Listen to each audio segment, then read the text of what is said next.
Bismillahirrahmanirrahim. Assalamualaikum warahmatullahi wabarakatuh. Alhamdulillahirrabbilalamin. Hamdan syakirin, hamdan naimin, hamdan yuafi ni'amahu wa yukafi mazidah.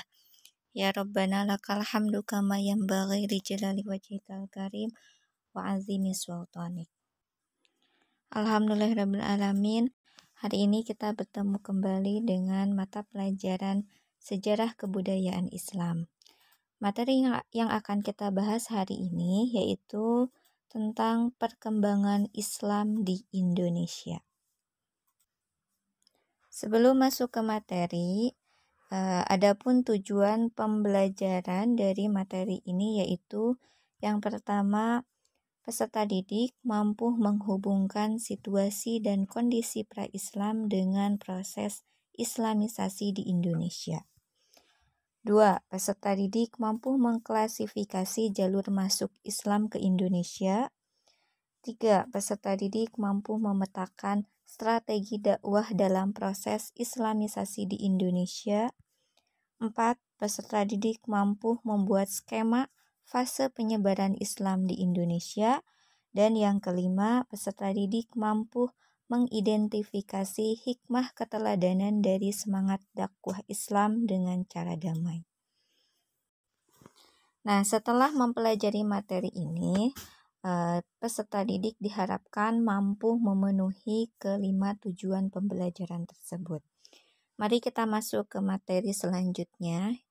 Kita lihat peta konsep mengenai perkembangan Islam di Indonesia, di mana yang dibahas di sini ada beberapa submateri, yaitu situasi dan kondisi pra-Islam. Yang akan kita bahas yang pertama mengenai letak geografis Indonesia, kemudian keyakinan, perekonomian, politik, dan kesenian dan sastra sebelum masuknya Islam ke Indonesia. Yang kedua,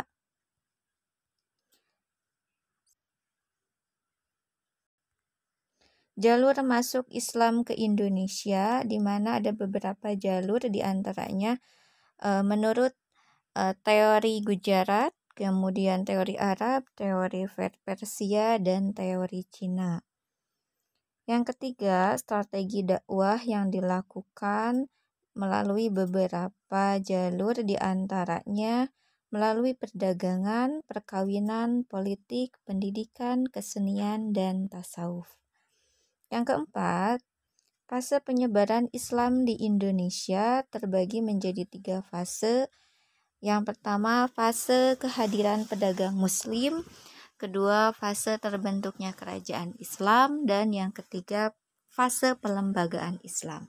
Nah, ini 4 submateri pokok yang akan kita pelajari pada bab 1 ini.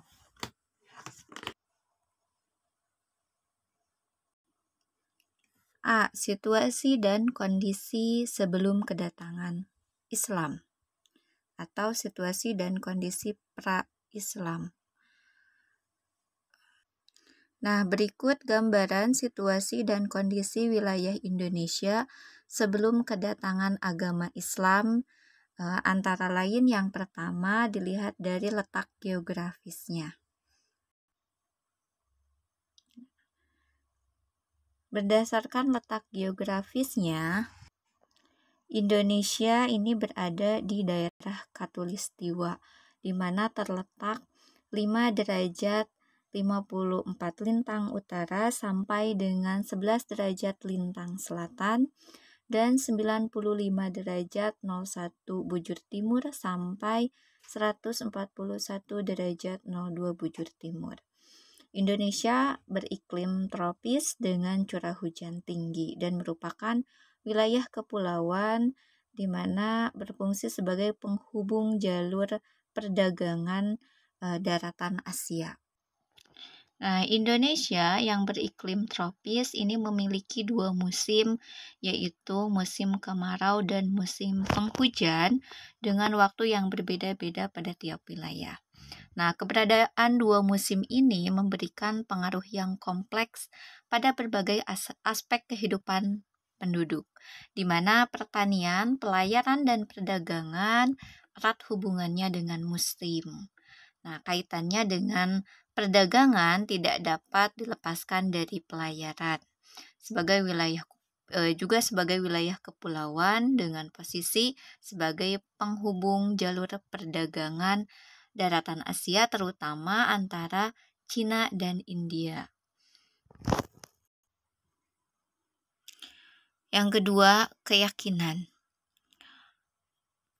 Nah, sebelum kedatangan Islam, masyarakat Indonesia ini menganut diantaranya dewa-dewa yang dibuat artefak, kemudian kepercayaan kepada roh-roh yang mendiami suatu benda seperti pohon, batu, sungai, dan gunung. Kemudian kepercayaan dinamisme, di mana kepercayaan ini mengatakan bahwa segala sesuatu mempunyai tenaga atau kekuatan yang dapat mempengaruhi keberhasilan atau kegagalan usaha manusia dalam mempertahankan hidup. Juga telah menganut agama Hindu-Buddha. 3. Perekonomian dan perindustrian. Daerah pedalaman Indonesia ini bersifat agraris, di mana mata pencaharian masyarakat dari pertanian dan perdagangan. Nah, pertanian merupakan tulang punggung perekonomian sebagian besar pemerintahan yang berdaulat di wilayah Nusantara. Dalam hal perdagangan, barang-barang yang diperdagangkan adalah yang bernilai tinggi seperti logam mulia, perhiasan, pecah belah, kain tenun, juga bahan-bahan baku untuk keperluan kerajinan. Dalam bidang industri juga berkembang meliputi industri rumah tangga, kerajinan, dan industri logam. Ada istilah undagi yang berkaitan dengan kepandaian, keahlian seseorang yang memerlukan keahlian khusus, misalnya tukang kayu atau ahli bangunan. 4. Politik dan pemerintahan, di mana masyarakat Indonesia sudah mengenal politik. Hal ini dibuktikan dengan adanya prasasti-prasasti. Salah satunya seperti prasasti dari Kutai yang selama ini masih menjadi patokan babak dimulainya masa sejarah Indonesia, dapat memberikan gambaran akan adanya sistem pemerintahan pada masa lalu. Kemudian, struktur pemerintahan mulai dapat dilacak sejak masa Sriwijaya. Terlihat dari tulisan Negara Kartagama yang memuat gambaran nyata tentang kondisi sosial, budaya, politik, ekonomi kerajaan Majapahit. 5. Kesenian dan sastra, di mana tiap-tiap daerah telah ditemukan deretan naskah-naskah yang sangat penting sebagai sumber sejarah. Di antaranya itu ada carita Parahyangan, Pararaton, Sutasoma, Negara Kartagama, Arjuna Wiwaha, dan masih banyak naskah dan kitab yang lain. B. Jalur masuknya Islam di Indonesia. Penyebaran agama Islam di Indonesia pada umumnya berlangsung melalui 2 proses. Pertama, penduduk pribumi berhubungan dengan agama Islam kemudian menganutnya. Kedua, orang-orang asing Asia seperti Arab, India, dan Cina yang telah beragama Islam bertempat tinggal secara permanen di satu wilayah Indonesia, kemudian melakukan perkawinan campuran dan mengikuti gaya hidup lokal. Nah, setidaknya ada 4 teori tentang Islamisasi awal di Indonesia. Yang pertama, teori Gujarat atau teori India. Teori ini dikemukakan oleh beberapa peneliti. Yang pertama, menurut Snoukhurhonje menyatakan bahwa agama Islam baru masuk ke Nusantara pada abad ke-13 Masehi, yang dibawa oleh para pedagang dari Cambay, Gujarat, India. Sementara menurut Pitchnapel yang mengatakan asal mula Islam di Indonesia dengan daerah Gujarat dan Malabar. Menurutnya, orang-orang Arab bermazhab Syafi'i yang berimigrasi dan menetap di wilayah India yang membawa Islam ke Nusantara pada abad ke-12 Masehi. Nah, menurut Makwete, ada hubungan antara Gujarat dan Indonesia dengan alasan bahwa batu nisan makam Raja Malik Al-Soleh yang merupakan Raja Kerajaan Samudra Pasai Aceh bertuliskan angka tahun 686 Hijriah atau 1297 Masehi dengan menggunakan nisan yang berasal dari Gujarat, India. Selain itu, batu nisan yang terdapat di makam Maulana Malik Ibrahim di Gresik, Jawa Timur, yang juga menunjukkan hal yang sama. Kedua batu nisan ini memiliki persamaan bentuk dengan batu nisan yang terdapat di Cambay, Gujarat, India. 2. Menurut teori Arab, ada beberapa yang mengemukakan, menurut Sir Thomas Arnold, para pedagang Arab telah menyebarkan Islam ketika mereka menguasai secara dominan perdagangan Barat Timur sejak abad-abad awal Hijriah atau abad ke-7 dan 8 Masehi. Teori ini mengatakan bahwa Islam datang ke Indonesia secara langsung dari Arab, tidak melalui perantara bangsa lain. Menurut Profesor Hamka, Islam sudah datang ke Indonesia pada abad pertama Hijriah, yang langsung dari Arab, dengan bukti jalur perdagangan yang ramai dan bersifat internasional sudah dimulai melalui Selat Malaka, yang berhubungan dengan dinasti Tang di Cina atau Asia Timur, Sriwijaya di Asia Tenggara, dan Bani Umayyah di Asia Barat. Menurut Azyumardi Azra menambahkan bahwa ditemukannya adaptasi lain yang dilakukan oleh bangsa Indonesia adalah atas pengaruh bangsa Arab. Misalnya dari segi bahasa dan tradisi, seperti pada kata dan tradisi bersila. Tradisi ini sering dilakukan oleh bangsa Indonesia yang merupakan tradisi yang dilakukan oleh bangsa Arab atau Persia yang egaliter. Juga adanya makam Fatimah binti Maimun di Leran, Jawa Timur yang semakin menguatkan teori ini. 3. Teori Persia. Nah, menurut Husain Jayadiningrat, Islam masuk ke Nusantara pada abad ke-13 Masehi di Sumatera yang berpusat di Samudra Pasai. Teori ini lebih menitikberatkan tinjauannya pada aspek persamaan budaya yang hidup di kalangan masyarakat Indonesia dengan Persia. Adapun bukti-bukti persamaan tersebut diantaranya yaitu adanya peringatan 10 Muharram atau Asyura atas meninggalnya Husain cucu Nabi Muhammad SAW di Karbala, yang sangat dijunjung oleh kaum muslim Syiah di Iran Persia. Di Sumatera Barat, peringatan tersebut disebut dengan upacara keranda tabut, sedangkan di Pulau Jawa ditandai dengan pembuatan bubur syuro.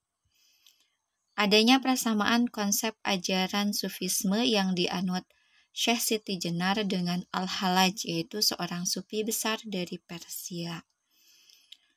Nah, penggunaan istilah bahasa Iran Persia dalam mengeja huruf Arab untuk tanda-tanda bunyi harokat, contohnya seperti jabar, fathah, jr, kasroh, ps, dan domah.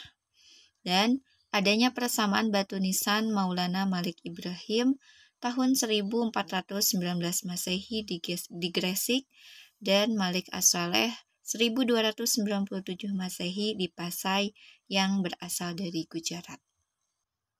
Berdasarkan hal tersebut, Husain berpendapat bahwa Gujarat merupakan daerah yang mendapat pengaruh dari Persia yang menganut faham Syiah dan dibawa ke Indonesia. 4. Teori Cina.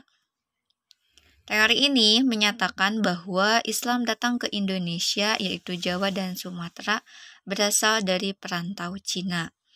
Menurut Sumanto Al-Qurtubi dalam bukunya Arus Cina Islam Jawa menyatakan, menurut kronik, pada masa dinasti Tang, di daerah Kanton, Zhangzhou, Guangzhou, dan pesisir Cina bagian selatan telah terdapat sejumlah pemukiman Islam.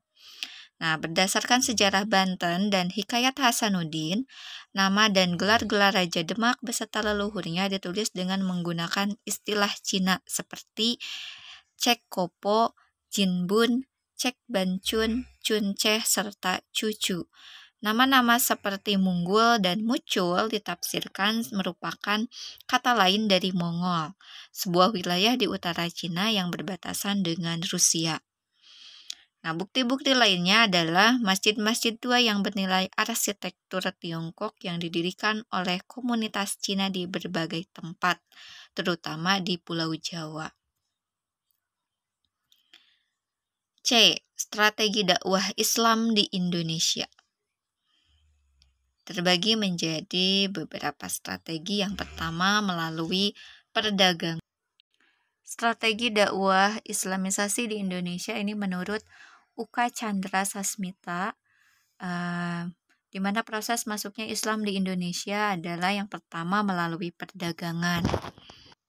Strategi ini merupakan awal proses Islamisasi di Indonesia, yaitu abad ke-7 Masehi hingga abad ke-8 Masehi. Nah, bangsa Indonesia kedatangan para pedagang Islam dari Arab, Persia, dan India. Mereka melakukan kegiatan perdagangan di Indonesia dan menjalin hubungan dagang antara masyarakat Indonesia. Nah, penyebaran agama Islam melalui perdagangan selain lebih menguntungkan juga sangat efektif dan sesuai dengan karakter masyarakat wilayah pesisir. Jalur Islamisasi melalui perdagangan dikatakan menguntungkan karena para raja dan bangsawan turut serta dalam aktivitas ini. Para bupati di pesisir Pulau Jawa banyak yang memeluk agama Islam sehingga memudahkan para pedagang Muslim dalam berdakwah. Nah, pada saat itu perdagangan internasional sebagian besar dikuasai oleh pedagang Muslim. Yang kedua, melalui jalur perkawinan. Nah, interaksi antara penduduk pribumi dan pedagang Muslim yang intens tidak jarang diteruskan dengan adanya perkawinan antara pribumi dengan para pedagang Muslim. Selanjutnya, dalam prosesi perkawinan, pihak pribumi harus mengucapkan kalimat syahadat, sehingga perkawinan ini menjadi media yang efektif dalam penyebaran agama Islam. Contoh, para ulama yang melakukan pernikahan dengan masyarakat pribumi diantaranya Raden Rahmat atau Sunan Ampel dengan Nyai Manila. Perkawinan antara Sunan Gunung Jati dengan Putri Kaungaten, perkawinan antara Raja Brawijaya dengan Putri Campa yang beragama Islam, kemudian berputra Raden Patah yang pada akhirnya menjadi Raja Demak. 3. Politik. Proses Islamisasi melalui media politik dilakukan secara bertahap dan berkesinambungan antara penguasa dan pemerintahan. Nah, setelah rajanya masuk Islam, hampir pasti rakyatnya juga masuk Islam. Contoh ini di Maluku dan Sulawesi. Selain itu, ada kerajaan Islam yang melakukan penaklukan terhadap kerajaan-kerajaan non-Islam dan kemenangan ini membuat masyarakat secara bertahap masuk Islam. Yang keempat, melalui media pendidikan. Nah, penyebaran agama Islam melalui pendidikan ini berupa pesantren, di mana pesantren selain mengajarkan ilmu agama, juga mengajarkan keterampilan hidup yang lain. Selain itu, menjadi tempat menempa ilmu untuk para calon juru dakwah agama Islam. Nah, di antara lembaga pendidikan atau pesantren pada masa awal perkembangan Islam adalah pesantren yang didirikan Sunan Ampel dan juga Sunan Giri yang terkenal sampai Pulau Maluku. 5. Melalui kesenian. Nah, Islamisasi melalui kesenian yang paling terkenal adalah dengan mengadakan pertunjukan seni gamelan dan wayang. Sebagaimana diketahui bahwa kesenian wayang dan gamelan digunakan Wali Songo dalam mengembangkan ajaran Islam. Cara seperti ini banyak ditemui di Yogyakarta, Solo, Cirebon, dan daerah lain. 6. Melalui tasawuf. Nah, para sufi mengajarkan tasawuf yang diramu dengan ajaran yang sudah dikenal oleh masyarakat Indonesia. Seorang sufi biasa dikenal dengan hidup dalam kesederhanaan. Mereka selalu menghayati kehidupan masyarakatnya dan hidup bersama di tengah-tengah masyarakat. Banyak hal penting yang untuk diketahui mengapa agama Islam yang berkembang pesat dan mudah diterima oleh masyarakat Indonesia. Di antaranya yaitu karena agama Islam ini bersifat terbuka, sehingga penyiaran dan pengajaran dapat dilakukan oleh setiap orang Islam.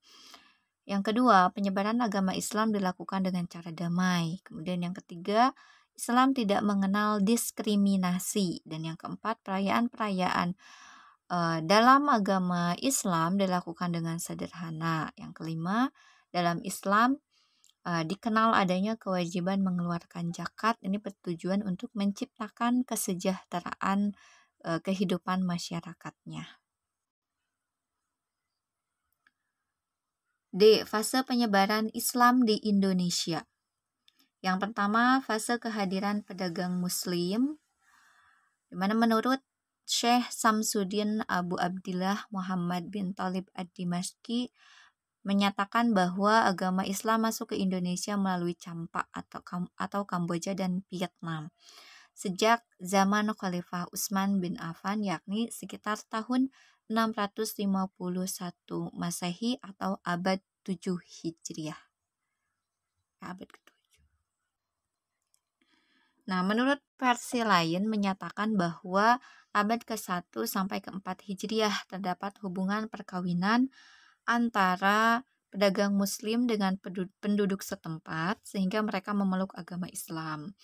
Juga adanya makam Fatimah binti Maimun di lereng Gresik dengan angka tahun 475 Hijriah atau 1082 Masehi. Nah, bentuk nisan dan jiratnya menunjukkan pola gaya hias makam dari abad ke-10 Masehi. 2. Fase terbentuknya kerajaan Islam. Nah, pada fase ini ditandai dengan munculnya pusat-pusat kerajaan Islam. Nah, akhir abad ke-13, kerajaan Samudra Pasai sebagai kerajaan Islam pertama di Indonesia merebut jalur perdagangan di Selat Malaka yang sebelumnya dikuasai oleh kerajaan Sriwijaya. Kemudian permulaan abad ke-14 berdiri kerajaan Malaka di semenanjung Malaysia. Sultan Mansur Shah adalah sultan ke-6 kerajaan Malaka yang membuat Islam sangat berkembang di pesisir timur Sumatera dan semenanjung Malaka.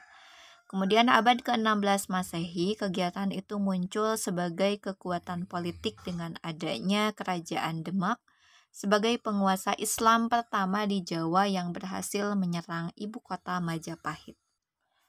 Para wali dengan bantuan kerajaan Demak, kemudian Pajang dan Mataram dapat mengembangkan Islam ke seluruh daerah-daerah penting di Jawa, bahkan di luar Jawa seperti Banjarmasin, Hitu, Ternate, Tidore, dan Lombok.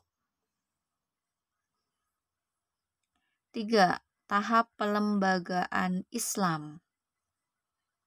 Nah, pada fase ini, para pemangku kerajaan berguru ke pusat pendidikan Islam seperti Ternate yang berguru ke Giri Gresik. Agama Islam yang berpusat di Pasai tersebar luas ke Aceh, di pesisir Sumatera, Semenanjung Malaka, Demak, Gresik, Banjarmasin, dan Lombok. Islam juga tersebar ke Sulawesi. Ketika raja pertama Raja Talo yang menjadi mangkubumi di kerajaan Goa. Nah, penyebar Islam ke daerah Abdul Makmur Khatib Tunggal yang lebih terkenal dengan nama Dato' Ribandang, seorang ulama yang berasal dari Minangkabau. Nah, Islam tersebar ke Lombok dan Sumbawa melalui 2 tahap. Pertama dari Jawa yang dilakukan oleh Sunan Prapen sekitar akhir abad ke-17 Masehi dari Goa. Di Kalimantan, Banjarmasin merupakan daerah yang pertama kali masuk Islam. Dalam Hikayat Banjar dinyatakan bahwa Banjar diislamkan oleh Kerajaan Demak di Jawa sekitar tahun 1550 Masehi. Kalimantan Timur, daerah Kutai merupakan daerah yang pertama kali mendapat pengaruh Islam dari Dato' Ribandang beserta temannya Tan Tunggang Parangan yang mengislamkan Raja Mahkota dari Kutai sekitar tahun 1575. Sekian materi hari ini, adapun hikmah yang dapat diambil dari materi ini yaitu dalam mengajarkan Islam haruslah kita menggunakan cara-cara yang ramah dan bijaksana, bukan mengajak kepada kebencian. Kemudian meneladani kesuksesan para ulama dalam menyebarkan Islam di Indonesia. Nah, sebagai generasi penerus, kita dituntut untuk berperilaku yang memiliki uswatun hasanah. Kemudian mengajarkan kepada diri kita untuk tetap menjaga persatuan dan kesatuan demi keutuhan bangsa dan negara. Dan menyadari bahwa perjalanan sejarah perlu kita jadikan sebagai pemikiran dan peneladanan, terutama dalam hal perjuangan para ulama.